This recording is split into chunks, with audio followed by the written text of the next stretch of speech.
Dear students, in continuation to the explanation of the second chapter of Flamingo, Lost Spring, Stories of Stolen Childhood, today I am going to take up the gist and explanation of the first story of this chapter for better understanding.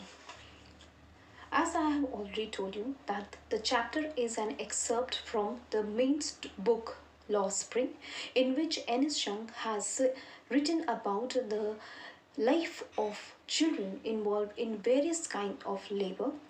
She has also expressed her views on the exploitation and struggle of these children.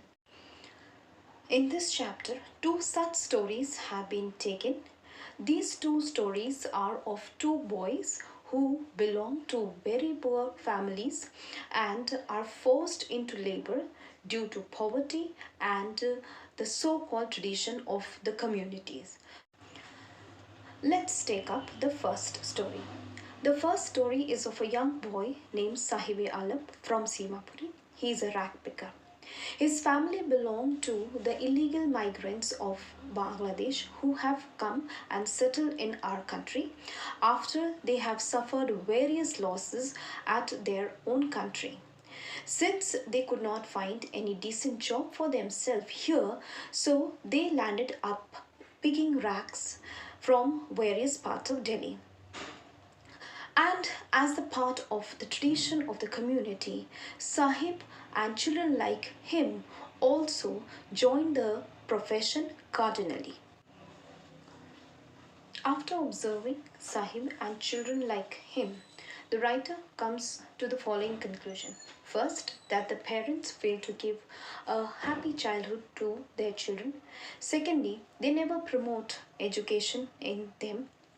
Third, that they never care for the hygiene of these children.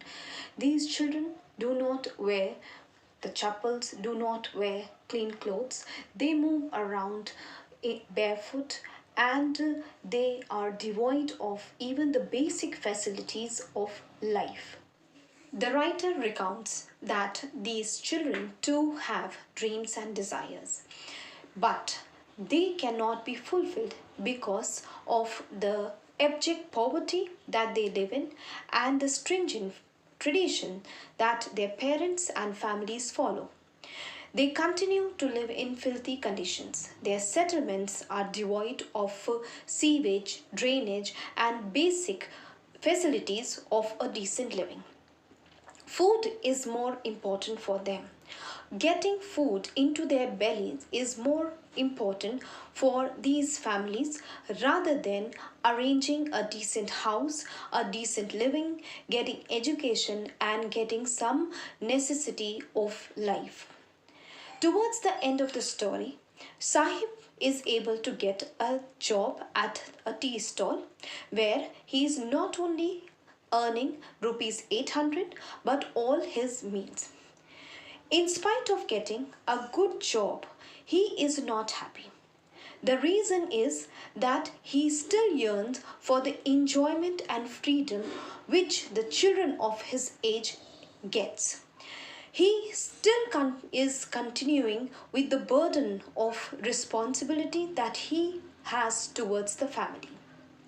So, the story itself speaks that the struggles for these children continues even they get certain kinds of job because the society fails to do anything good for them.